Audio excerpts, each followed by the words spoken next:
Well, what should have been a day of celebration in Santiago de Compostela has become one of the saddest days in the history of the city. Flags are flying at half-mast. Authorities have announced that they have one of the two drivers of the trains in police custody. Now, we understand that he suffered light injuries in the crash and is currently being treated in hospital under armed guard.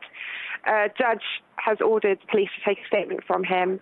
He's under suspicion for perhaps criminal involvement for causing the accident.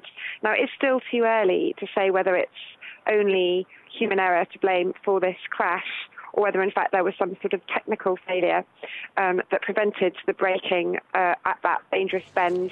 The Prime Minister flew up to Santiago, which is his native city, to visit the scene.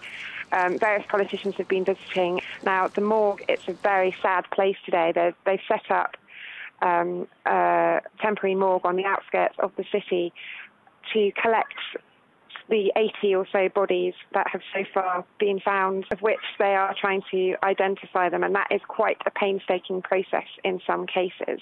I spoke to one of the survivors in a hospital bed today, 18-year-old boy, an American boy, who said he felt very lucky to be alive. He remembers the moments leading up to the derailment, describes it as terrifying, careering round a corner and the baggage flying off the overhead shelves and people falling to the ground. And then he believes he was knocked out. And the next thing he remembers is being dragged from the carriage by somebody. And he awoke to see people he described as the living dead, people walking out with serious injuries, blood everywhere. And also he saw lots of corpses being pulled out of that wreckage. And he talked about local people who were on the scene before the rescue teams, before the emergency services arrived, and they were trying to reach people using pickaxes to break windows and get into burning carriages to try and free people trapped inside. It is a tragedy that has affected people in this area particularly, but all of those across Spain.